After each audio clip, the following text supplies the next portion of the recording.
Whoa, watch out there, Home Slice. I've heard there's some nasty spoilers for the recent Rain World DLC in this video. Totally not tubular, broski. Good evening, and welcome to another video discussing Rain World: The Watcher. These last few videos have been big melodramatic stories or serious lore summaries, and that's fun and all, but let's have some fun. What if we rank every single Watcher region in a fully subjective and blatantly biased tier list? That sound fun? Yeah, I thought so. I also want to apologize for the long break in content between this video and the last. I was visiting my boyfriend in Canada for a notable majority of that time and had some real bad writer's block hit me afterwards, but I think I'm back in my groove now. So, without further ado, let's get started. So this list will be taking a few things into account. As with the last tier lists I made for Downpour in the base game, I'll be attempting to succinctly rank every region in this expansion into a nice little list. I'll be ranking them primarily based on how much I personally enjoy traversing them. This means that, while aesthetics will be important, I'm mostly going to be talking about gameplay here, unless the aesthetics are so good that they genuinely deserve the spot. If a weird case like that does come around, I'll usually describe why it's weird though, so yeah, don't worry about it too much. However, this time around, we have a unique caveat. So you may notice down at the bottom here that there's a tier below F tier, which isn't shit tier like previous tier lists, but rather the patented I don't really give a fuck tier, which exclusively holds the 4 rotted variants of base game regions. They're not too substantial, the gameplay changes are almost entirely negative, and they're variants of the other regions in the base game, so I'm just gonna ignore them here. Drainage is my favorite though, if you're curious. Okay, now let's get started with the actual bottom tier. Big question, what's the worst region? Big drum roll, ooh, you ready? Oh, look at the suspense, it's Salination. Yeah, I'm sorry, but this was the only region that could have been down here. So, if you're curious and don't know why this region sucks megaballs, allow me to illustrate it to you in a comedic manner. So gamers, I want to ask you a question. When you think of your least favorite section in the entirety of base game Rain World, what do you think of? Perhaps you think of the claustrophobic crawl through filtration systems, desperately looking up a map to get out. Maybe you'll think of the first time you get stuck in an area. Maybe you think of being trapped in garbage wastes with low scavenger reputation. But I think there's one section reviled by every single Rain World player, even if it isn't their least favorite, where the nicest thing said about that section is that it isn't that bad. That section being the Cum Tunnel and Drainage System. This area has been the grave of many slugcats, a leech-filled series of rooms that are almost completely flooded, where you need to swim down and poke your head out in a leapfrog-like pattern just to reach the other side of it. So now, let me ask you another question, gamers. One also asked by the devs of The Watcher when creating Salination. What if the Cum Tunnel was an entire region? Yes indeed, my faithful and attentive audience, the lower 2/3 of Salination is indeed the closest thing to biblical hell this game is capable of recreating. The majority of this region is almost completely flooded, your only reprieve being a large amount of side rooms with enough bubbleweed to get you to the next side room. This may sound similar to submerged superstructure, but the difference with that area is that you were intended to go through submerged superstructure as Rivulet with a massive swim speed booster, zooming through a set of rooms that are wide open and intended for a unique bit of maneuverability found nowhere else. Not to mention, in a lot of the rooms in submerged superstructure, they straight up get rid of the semi-transparent overlay put on you when you're underwater. On the other hand, in Salination, the complicated and stressful room layouts alongside the less transparent water mean that your entire stay here will be guaranteed to be miserable. The top bit of the region isn't even that good to balance it out. It's mostly just water puzzles similar to Drainage System, though with the notable addition of an industrial amount of eel lizards and salamanders. And the rooms that don't include those water puzzles can be easily cucked by this area's addition of barnacles to make sure that your stay is ever so slightly worse, as they tend to do in every area. Not to mention, this region literally only has one good portal, making it more often than not an area you will accidentally teleport to, explore, and find absolutely nothing. At least Spinning Top is here with some mildly important lore info to tide me over. This area is so bad it's the only one in F tier, genuinely awful region. Though it's not the only stinker introduced in the DLC. Moving up to E tier, we have some other bad areas, though they're more defined by the feeling of, ugh, okay, I have to go through this area again, as opposed to the I am actively miserable feeling that Salination tends to give me. The first area, and the only one I consider a truly negative experience alongside salination, is cold storage. This area doesn't have a lot of concrete reasons as to why I dislike it compared to salination's brutally and honest offensiveness, but I hate it. This region is huge as all hell, confusing to go through, has some really annoying environmental hazards, and is packed to the gills with lizards in almost every single room. Those aforementioned environmental hazards like the wind and the rot, alongside the amount of enemies packed into this area, make this the area I find myself stuck in most by a wide margin. You're either getting repeatedly ripped apart by the 4th cyan lizard in a row while attempting to use float to get over the most inconveniently placed obstacles known to man, or you're narrowly avoiding rot in Station Annex trying to stumble around its maze-like design to find a way out. In all fairness, Station Annex is very cool, but outside of Station Annex, the whole area's visual style is far too similar to Aether Ridge for it to really feel unique visually. The actual platforming itself in cold storage has to be my biggest detracting factor, though. None of it feels good. It's all slightly too high to jump over easily, requiring spears or floats, or it's just inconvenient enough to make me sigh as I have to slowly crawl over it after I died to lizard bite RNG for the 5th time. I'd be okay with this region if it felt like a challenge, but it doesn't. It just feels annoying. So yeah, easy stinker. The next 2 regions are what I like to call the Nothing Burger regions. The kind of regions you find yourself frustrated that you have to go through, but they're not really negative, they're just there and they probably shouldn't be. The first of which is Shattered Terrace.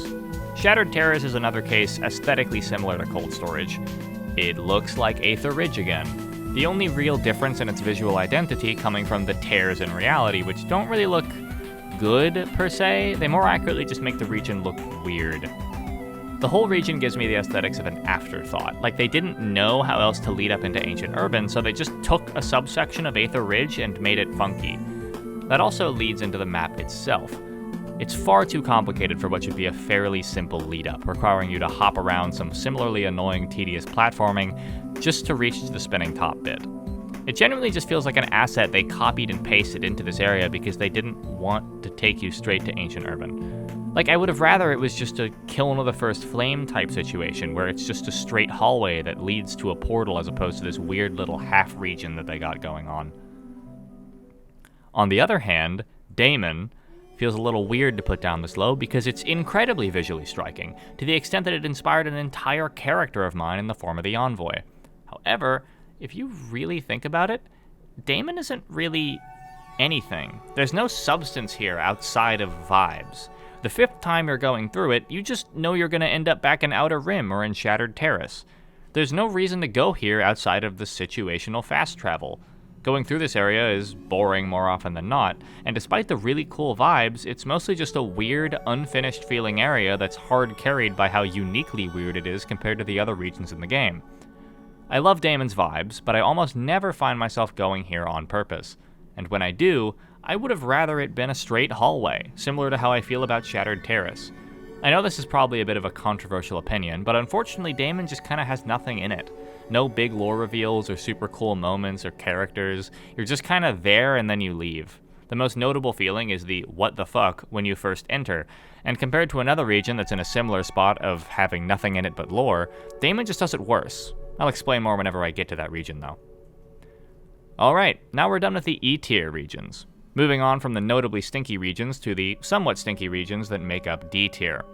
These regions don't give me much in terms of actively negative feelings, but are just a bit of a slog or have really frustrating gameplay elements that ruin an otherwise pretty solid area. Our first area is an incredible example of just that. That being the Badlands. The Badlands just kinda makes me sad. It's so clear how much love went into this region. Badlands has 2 wholly unique creatures, a really cool and unique layout, and an entirely unique gimmick. It's also a desert region, and if you aren't aware, I like desert regions. The 2 unique creatures added here are also a locust and a skink. I love skinks. I own one. His name is Mike. He's the worst. So considering all that, this region sounds like an easy top tier, all things considered. But I'm sorry, the region just kinda sucks, and it's all these bastards' fault. The locusts comprise one half of this region's unique gimmick. They're a persistent threat that will swarm and devour the Watcher if it leaves cover for too long. They can avoid this by either getting covered in indigo lizard spit or by rolling around in the mud. Very cool. Unfortunately, a very notable portion of these rooms are long and flat without any mud or vertical cover, meaning there's very little risk-reward to attempting to do something ballsy, because you know guaranteed you're gonna die if you didn't time things perfectly. This tends to make the entire region annoying to traverse more often than not. Despite the uniqueness of it, traversal is the #1 most important aspect in my rankings. If a region sucks to go through, it doesn't matter how awesome it is theoretically, I'm not gonna enjoy the region because I'm not gonna enjoy playing it. Now, the locusts aren't unsalvageably bad. It's not even really their fault. They're mechanically perfectly fine. It's just the fact that most of the time, the regions in which you're expected to deal with them don't have any tools in them, meaning you're just expected to hold one arrow key and hope you survive, as opposed to something like, for example, Stormy Coast, which shows up way later and does this exact thing significantly better. Even with this roughness though, the Badlands isn't a awful area, at least not on the level of being outright offensive. It just kind of feels unnecessarily rough to navigate, and very little of that navigation is fun at all. Anyways, after that therapy session of a placement, we have Turbulent Pump. Another really cool region with a unique gimmick that unfortunately suffers because that gimmick kinda sucks. Turbulent Pump is defined by water currents. Many of its rooms have water current puzzles. Unfortunately, these puzzles aren't anywhere near as fun as the base game drainage system water puzzles, and that's saying something, though these puzzles are solidly tolerable at best. Creature-wise, the area is very tolerable, the only issue being the fucking barnacles blocking pipes and making you drown. This area is mostly down here because of the simple fact that it's not fun to traverse. But it's not actively negative. The vibes are okay. It's like if you made salination better, but trying to make salination better is kind of not that good of a task because, I don't know, that's like trying to put powdered sugar on a turd. Like, you're not gonna make it taste good. The region is small, it's not really visually inspired, and the gimmick that is supposed to make it unique either falls flat or actively detracts from the experience. Sucks to be you, Turbulent Pump. Try harder next time. On a more lukewarm note, we have Sunlit Port up next. Sunlit Port is a very important region. As a matter of fact, my team of devoted scientists have been performing rigorous tests over the last month to discover a very important fact. Ladies and gentlemen, it is my pleasure to announce that Sunlit Port is our scientifically proven, expert-confirmed, studied and guaranteed most mid-region in this entire goddamn game. Please, my esteemed viewers, hold your applause. It's more fitting if this region is met with the complete silence it inspires amongst the community. This region is just really boring. It's fucking tiny, it has no unique gimmicks, and the only interesting part of it is maybe the cyan lizards can be kinda tough to deal with. The only reasons why you ever end up in this region is because you either accidentally teleported here or you're going here on the pathway to another region. It has absolutely nothing going for it. Lore-wise, it's not even its own unique region. It's Stormy Coast, but not stormy. Wow. Yeah, anything above this point I generally consider more positive than negative. This region could be removed in a patch and nobody would give a shit. Alrighty, after that unsalted cracker of a region, we reach the areas I consider pretty damn solid all things considered. The C tier. C's a passing grade. These guys did an okay job. Nice work, you four. First up is Unfortunate Evolution. This is a similar region to Damon conceptually, in that it's nothing but lore, but it actually does the pacing for it really well. It's unfortunately a zero-gravity region, so that docks it some points, but it's also a really fucking cool area, so I'm willing to let it slide. Let me actually take the audience aside for a second. I need to explain something called setup and payoff, also known as how to tell a story, but listen, it's okay. This specific example is going to discuss how the reveals in Damon and Unfortunate Evolution pace themselves to deliver a good payoff. So starting with Damon, let me visualize it with a graph. Here's the average hype over time of these regions. The hype in this graph is measured effectively by how much the game wants you to pog at the reveal it's leading up to. For a huge reveal, like say Outer Expanse, it'd look something like this. A big spike when you realize what's going on that drops off a bit before slowly going back up as you see more and more aspects of the world, leading up to the ending with the big reveal and the slug tree. But that's over a long period of time. So if we go back to Damon, you'll see that the hype graph looks like this. Massive spike at the start that tapers off pretty quickly. The main reveal of Damon is the fact that Damon exists in the first place. There's no big, oh my god, that's fucking awesome moment. Now, Unfortunate Evolution's graph looks like this. This is almost exactly what you want the graph to look like. The graph starts out with a notable jump as we first enter into the area that slowly builds up as we realize that this is unfortunate development again, and then slowly builds further as we observe that thing in the background of the region. Fear of the unknown and general suspense builds up as we wonder what it is, before we reach that massive room at the top, and all of that suspense and intrigue is paid off with the reveal of the Rot Voidworm. This is textbook good storytelling, and it does a really good job. Now back to the analysis. Despite all that storytelling nonsense, the region isn't really much else. It's a straight line, a cool reveal, end of region, but it's also not intrusive. You don't ever have to go through here at all. You usually only have to go through here once. There's not multiple pathways. It's effectively a one-time thing, and it's not even required to complete for any ending or achievement. It's purely a fun little story thing that exists for the sake of being cool, and serves no gameplay purpose besides wowing the player. That, in my opinion, warrants a solid above-average placement. Right, next up is a much simpler placement, Coral Caves. Now at the start of my playthrough, I thought Coral Caves was going to be down there chilling out with salination. Then they reworked the barnacles and now it doesn't suck anywhere near as much. It has a unique art direction, some pretty fun navigation, a submerged superstructure section, good portals, and it has the giant jellyfish, but that's kinda all it has going for it. It's pretty mid. The region can range from frustratingly designed to easy to traverse. It's never really a fun experience per se, it just kind of feels like worst designed shoreline with some subterranean shoved in there for flavor. Two mid-regions combined to make a mid-region. Cool, put it in the mid-tier. Now on the flip side, Outer Rim, that's a fun region to discuss. Outer Rim is here for almost the exact opposite reasoning to Coral Caves. Where Coral Caves is solidly neutral in almost every category, Outer Rim simultaneously has possibly the biggest gameplay sin out of any region in this DLC besides Salination, but also has some of my favorite elements of any region. So let's start out with the positives. This region is fucking gorgeous. The vibes here are immaculate, I love them, mwah. But also, the platforming is consistently fun, some of my favorite platforming sections in the entire game. This region also has some incredible sections to it, and it serves a great role in the story as both a puzzling mystery and a set piece for an ending. Some of my favorite rooms are here. However, there is one single fact that brings down this whole region, and that oh-so-simple thing is... Hey there viewers, and welcome back to Cardio World. You ready for some heart-pounding, muscle-straining exercise? Today we're starring a lovely guest, The Watcher. Ain't he cute? Now, you ready to work those thighs? Yeah, baby, hold that left. You're killing it. Those pounds are falling off. Don't you feel elastic? Whew, what a workout. Let's see our timer. Oh wow. 15 minutes.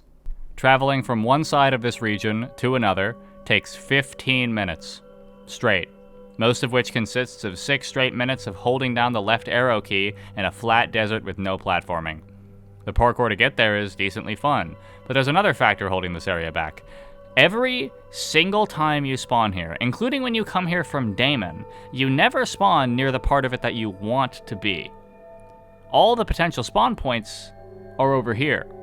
So every time you accidentally or otherwise end up in Outer Rim, you will need to do 15 minutes of mandatory cardio exercise watching the funny shiny rodent walk across the sand over and over and over again. You can't leave preemptively, and you can't teleport out. You either find a way to die when you accidentally teleport to this region, or you take the walk of shame. If this region weren't almost perfectly designed otherwise, this region would be down with salination.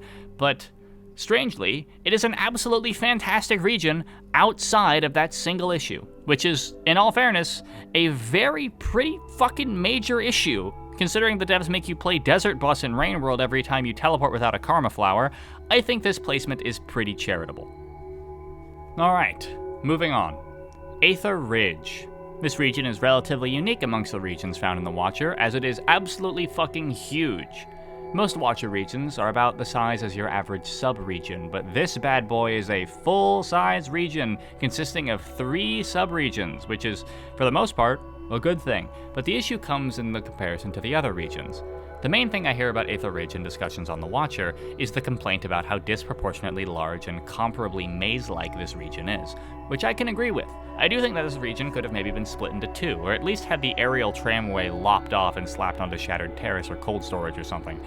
The size isn't the only issue with this region though. The gimmicks are solidly just okay. The brine is pretty fun here and there. Some rooms make it more annoying than others, but it's definitely handled better than the acid in past garbage wastes. Which isn't saying all that much, but it is technically a compliment. The wind, on the other hand, is not handled quite as well. In literally any game I know of, wind mechanics are basically never fun, no matter where they are. Be that in New Super Mario Bros. Wii or even motherfucking Celeste, I always have an issue with wind mechanics and tight platforming mixed together. The only time it doesn't suck is when it's incredibly slight like an Outer Rim or Desolate Tract.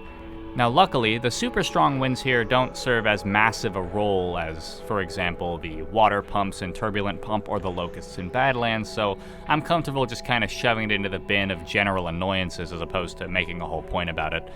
But on the other hand, despite all those minor annoyances, this region feels competently designed. The traversal is fun despite its relative size, the creatures here are also fun, the moths are a really fun dynamic gameplay experience that diversify this region's gameplay depending on the playthrough, which is a plus. Can you tell I'm grasping at straws? I think this region's pretty solid, so I don't know, it goes in the pretty solid region. 1 thumbs up, good work I guess. Anyways, that's C tier, so let's move up to B tier. The regions in B tier are all generally quite good. They're a solid bunch of regions that I tend to enjoy traversing through. Most of these regions are relatively unique, with solid reasons as to why they struggle or succeed in certain areas. So let's get to analyzing. Starting off with the surface. The surface is a fun little region. It's kind of like Aether Ridge, but just kind of better in almost every way. It is almost equally massive, but it's a lot more linear, allowing for a more conducive exploration experience, meaning you won't get lost anywhere near as much as you would in Aether Ridge. This area also has a relatively unique region gimmick, in that it has Saint's heat system. This system can be fun, can be annoying, but I'm glad to say it feels pretty good here. But besides that, the main standout would have to be the blizzard lizards. They're a wholly unique creature to this region, and they're not exactly my favorite. Most people I've seen tend to agree that they're a little overtuned and could use some adjustments, but they're only present here and they're not super invasive on the gameplay experience. So overall, this region's interesting primarily because it has a lot of potentially bad things like the size of it, the blizzard lizards, and the heat mechanic that could have made for a nightmare region, but it's all executed well enough to keep the experience overall enjoyable, so that's cool. Points for that. The next region on the list is Shrouded Coast. Shrouded Coast is interesting because in my opinion, out of every Watcher region added, this one feels the most like a base game region. It kind of feels like if you merged Garbage Waste with Chimney Canopy. It has a lot of those windy, underground, maze-like rooms similar to Garbage Waste, but also has a lot of those precarious platforming areas found in Chimney and Sky Islands. It's overall a well-put-together region. The reason it's not much higher is due to the fact that while feeling like a base game region, it lacks a lot of the unique exploration rewards a base game region would have. It has a few scavenger treasuries and a merchant, but it doesn't really have any good portals, and the portals that it does have aren't at the end of every pathway, so a lot of your exploration is going to feel kind of meaningless. So it can often just kind of feel like you're going in circles exploring a region and not finding anything. If I were to say anything about how to improve this region, I'd probably recommend just adding in a few puzzle rooms, similar to the one to get to the Gold Pearl in Chimney Canopy. Just alternate paths that lead to a reward, like a scavenger treasury or another unique portal to a rare region. Right now it just feels like there's not much reason to explore this very open-ended area. This means that most of the time that I'm spending in this region is fun, but a little bit tedious. It's an interesting problem for a region to have. I don't mean to imply I dislike this region, it's just that it's otherwise a really solid region that just ends up feeling a little bit empty, so I can't place it any higher. Coincidentally though, the next region has a very similar problem. Rusted Wrecks. Rusted Wrecks is a really cool region with a similarly base gamey feeling to Shrouded Coast. The aesthetic is unique, the room designs are fun and varied, but the entire thing just kind of feels like a maze with no reward for exploring it. There are 3 non-Damon portals that all lead to very easily accessible regions, and the lack of a unique region gimmick or a unique bit of fauna makes this region feel kinda forgettable despite the unique aesthetic. What if there was a unique wave gimmick where the water has the potential to wash you into the dangerous sea leeches and salamanders if you don't get to high ground when a big wave is coming? It just feels like a region that is supposed to have something unique, but aside from looking pretty, it doesn't really have much to offer gameplay-wise. Moving on, Verdant Waterways. This region is really fucking cool, with a wholly unique aesthetic and a mostly unique gimmick in the form of the water rising and falling, featuring some very underused creatures as its main standouts. It has all the makings of a good A-tier region, so why isn't it in A-tier? Simple reason. It's here because of a frankly mind-numbing amount of bias. I do not like this gimmick. It displeases me. It does not spark joy. Having to wait for the water to rise and drop for me to progress makes this region feel like a huge game of leapfrog, pun not intended, to reach spinning top. If the rooms had a little bit more to them, like more aggressive fauna to deal with alongside the water, it might be a bit more interesting, but most of the time, the challenge just boils down to, ooh, now I have to sit in this safe room and wait for like 5 seconds before moving forward again. If someone likes this gimmick, I can easily imagine this region jumping up to A tier on their list. I just don't like it, and I made this video, so nobody can stop me. In terms of positives though, the color palette is gorgeous, and the focus on monster kelp frogs and eel lizards is refreshing. We don't see a lot of them in this DLC. Pretty damn cool region. Shame the gimmick bothers me so much. Next up on the list is Feted Glenn. This one is really cool. Feted Glenn is an almost completely unique region, hosting not only a unique gimmick in the form of the nearly invisible mushroom platforms, but also a wholly unique creature. The whole region feels wacky and watchery, with that unique semi-linear flair that makes the region fit in an expansion structured like the Watcher is. My main issue with it is that despite it all, the region also just feels disconnected, empty, and like there's not a lot of reason to go there. There is spinning top making an appearance here, but for how unique and interesting this region is, I wish it came here more often. You only get here through a random teleport or through a salination portal, and the only way out is through salination or Shattered Terrace. All things considered, it feels like it should have more. Additional portals leading to other areas, more karma flowers placed in convenient spots to encourage exploration, but at the moment it's just kind of a linear climb up to spinning top without too much difficulty. You're admiring the sights while you walk in the same direction in every room. It also doesn't help that the unique creature of this region is kinda awful if you don't have the ability to go into ripple space, so yeah, that kinda sucks.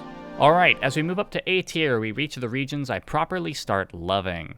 These last few regions all have some teeny thing or two that kept them out of the big leagues, but these guys don't have those problems. The first one I'll be talking about is Torrential Railways. Torrential Railways is a very simple region layout. Most individuals are probably wondering why it scored so high on my list. Well, that's because this list is, as mentioned, biased as fuck, and this region is... It feels like it was so tailor-made to hit a very specific dopamine receptor in my brain that I can't help but rank it high. I haven't really expressed it before, but I love areas that are designed around a function outside of gameplay. I think that they're really cool. A solid example in this tier list would probably have to be Shrouded Coast. I like being able to guess what the region was used for, and moving around the infrastructure made for that purpose. I also, abso-fucking-lutely, love the rain.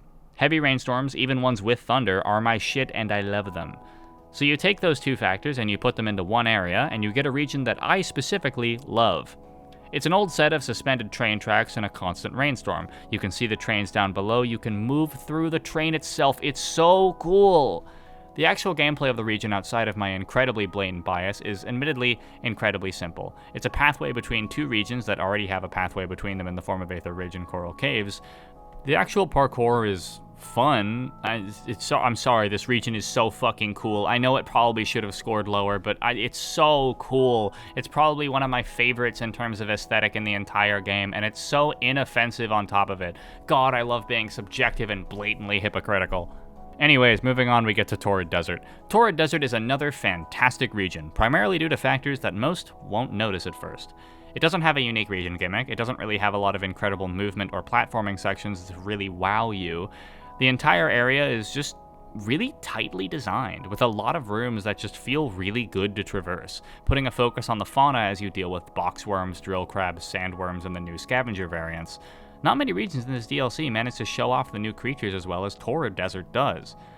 And it does so while maintaining a unique and cool aesthetic that also prevents you from getting lost, as the region manages to have a cool sense of progression, with each room differentiating itself from the adjacent ones well enough to keep the entire region feeling like a consistent journey through a unique area. Not to mention the portals here are fantastic. This region contains entrances to 2 incredibly hard to reach areas in Badlands and Heat Ducts, as well as generic portals in Aether Ridge and the surface. It even has a spinning top appearance. This region rules. Next up on the list is a placement I initially had a bit of trouble with: Signal Spires. The journey of placing Signal Spires on this list was really weird, because it's a gorgeous region. It's fucking, it's so pretty. So I initially, naturally, assumed its gameplay would suck.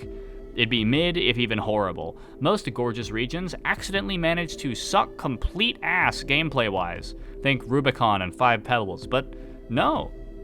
It's just chimney canopy mixed with the wall. What the fuck? That's awesome. I love both those regions. So surely there's a gimmick. Well, kinda. There's a reindeer equivalent. There it is, bottom tier for sure. Everyone hates the reindeers. But no, actually. The reindeer gimmick is actually really well executed because it's consistent and gorgeous and doesn't require you to throw a spore puff and wait 5 minutes for your Uber driver to show up.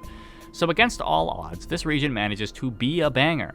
It even has a section with that thing I was talking about earlier. You climb up a radio tower and spinning top is at the peak and you get to see all of it. You know you're at the top of the region. I fucking love that shit, that's awesome. Plus, it has cool fauna too. Those orange lizard hives are placed well. It has strawberry lizards making a rare cameo. It even has grapple worm segments. Fuck, this region rules. I'm genuinely surprised. Good work, Video Cult. Golf clap. Alrighty, closing out A tier, we've got another pick that I was surprised I liked as much as I did. And, admittedly, another very solid example of my blatant bias. Desolate Tract. This is another region that blatantly fits my aesthetic perfectly. The entire region takes place in a nondescript windy construct, with the majority of the rooms available being formulaic, with them consisting of a variety of grid-like pipe-connected areas and samey bridges over vertical tunnels downwards through the construct.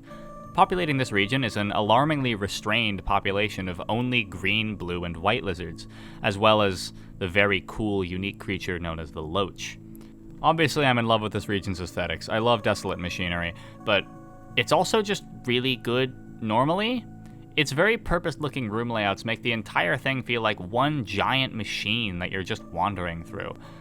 And the actual moment-to-moment gameplay rules as well, specifically the creature placements. I mentioned already how cool and restrained it is for them to only really use green, blue, and white lizards, but they use them so well. They're actually challenging because you have to use the Watcher's invisibility super smartly to get around the lizards and knock them out when you need to without alerting the other ones, as well as maintaining a watchful eye to look out for the stealthy white lizards. Any other slugcat would fucking hate this region because they don't have the tools that the Watcher does, but it's designed perfectly for the campaign that it's in. Not to mention the fact that you then also in the lower half of the region have to be wary of the loaches that roam around, threatening to pluck you out from the tunnels for an instantaneous death.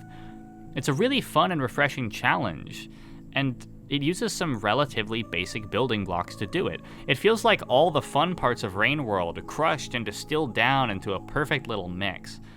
But it's not the best. That would have to go to our top 3 regions in S tier. Now these 3 regions are in my opinion so elite that it's incredibly hard to determine which one would have won, so I just used my patented blind bias and subjectivity to decide it. If I were using a point system instead, I'd probably have a solid reason as to why each thing placed where they did, but either way, I'm happy with where I placed these 3. So without further ado, let's begin. The first area in S tier is Stormy Coast.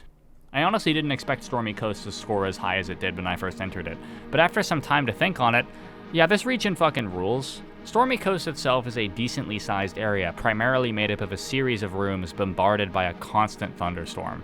The creatures of the region are admittedly rather boring, but easily the coolest part of this region is actually the gimmick. Whenever you're out in the open in a rainstorm, there's a chance for you to be struck by lightning, indicated with a yellow marker a good bit before it occurs. Now this could be miserable with some numbers adjustments and with bad room design, but the region handles it really well. Most of those open areas have vertical cover for you to duck into before it strikes, and ways to bait out the lightning for you to go before it. So it makes the outside areas this tense little game as you wait for the lightning to strike before you move on. It's like a better version of the Badlands locust. Instead of a bunch of tiny things swarming you at once, it's one big explosion that threatens to hit you if you spend too long out in the open, making deaths feel more spectacular and fair. You don't have to watch your slugcat fall over and die, but instead you get to watch them get exploded, which is objectively funnier. But I did mention back in the Badlands section how much the regions totally cooked the locusts, and in here, as mentioned, they're significantly better. In a few rooms around the region, you need to make tight jumps while under the pressure of a potential lightning strike, making for another tense yet fun experience that you just don't get with the Badlands locusts. Now, the region is unfortunately rather small, but that's also nice because it means the gimmick doesn't have time to get stale. Unlike its other contemporaries in the gimmick region category, it actually manages to be fucking incredible. The gimmick manages to be simultaneously badass as shit and fun as hell. Not to mention, as you could probably expect, this region totally fits my aesthetic and I find it gorgeous. It's got that built for a function vibe that I'm in love with all the cranes and the shipping crates. Also, as you could probably expect, I love storms, Charlie! I love storms! Alright, moving on from that, we reach our second best region in the entire expansion. Those of you who have been keeping track might already have figured it out, but I don't think it's a rare opinion to say that Ancient Urban slaps crazy hard. Easily my favorite region aesthetically, holy fuck. This region is gorgeous and fits, more than any other region, that vibe I spoke of earlier. Every single room is designed with a demonstrable purpose to it. You crawl through sewer tunnels, ventilation ducts, elevator shafts, you climb around water towers, through a functional ascension temple, across bridges. The entire area is built around the vibe of crawling through a benefactor residential area. The shadows pass by you as you crawl through sewer gates. Not to mention, of course, it has the best room in the entire game, hands down. Holy fuck. The workshop, as it's called, honestly would have been enough to get this region into at least C tier, even if the rest of it was complete unsalvageable ass. Luckily, the rest of this region is also fucking incredible. It has two wholly unique creatures who both serve primarily to increase immersion, but they're not the focus. This entire region is made up of fucking gorgeous rooms. In this region alone, there are maybe 8 different rooms that all rival, if not beat out, my favorite room in the base game. This placement being so high is also quite strange, because this region could have super easily been a bland cutscene region akin to the Depths, but it manages to contain enough unique features to constantly hold your attention, as well as enough gameplay differentiation to feel like a place you actually have to navigate through. Not to mention you can actually fucking see the region, unlike the Depths. This region also has probably my favorite music selection out of any region in the entire game. I don't usually talk about music in this, but Ancient Urban deserves it. Every track, from Soft Gesture to Bathing to Spinning Top Reprise and especially Come and Go, are all so good. God, I love this region. But enough glazing that. It's time we move on to what everyone's been waiting for. The best region in the entirety of The Watcher is, in my opinion, not too hard to guess. Every person I've asked has loved this region, and I can see why, because Heat Ducts is, in my opinion, the best region in the entire game. Hey, so you know the exterior, the best region from the base game? You know how there are parts of it that can be really frustrating, primarily due to creature RNG, the yellow lizard hives in the wall, the DLLs in the underhang and the leg? Yeah. Heat Ducts is what would happen if you took out all those inconsistent sources of frustration and replaced them with the tightest platforming challenges in the entire game. With unique gimmicks like fans that blow you around, a better version of the electric coils and 5 pebbles that don't insta-kill you and can be disabled, as well as giant fucking jets of fire, the platforming here makes great use of all these elements, and the creatures aren't super invasive to the platforming, with the only threats being the boxworms, orange lizards, and centipedes, which can all be relatively easily navigated around. This region doesn't inspire as much visual awe in me as the Undergrowth, but in terms of raw gameplay alone, I genuinely believe it's the best Rain World has yet to offer us. Every room feels like a puzzle to unearth, with every element of the platforming coming together to form the solution. The region also has good portals, heading to Torid Desert, Stormy Coast, and Salination. Okay, they can't all be winners, but this region still rules. I genuinely believe it's the best region to play through in the entire game. Ancient Urban is probably still my favorite, but if I'm being objective for once on overall region quality here, yeah, Heat Ducts takes it. This region's absolutely amazing. But that's the entire tier list. I hope you all enjoyed it. I'm always a fan of making this sort of content. Apologies again for the delay in video production, but I hope this was at least good enough to tide you over. I've got another video that I'm making just for me coming up, but after that it's full speed into flora fauna. Can you tell I'm putting it off? My hands hurt just thinking about writing that script. But anyways, thank you all for watching. Make sure you comment down below your own tier list so I can read them and disagree with you silently. Like, subscribe, do all that hullabaloo. I'll see you next time.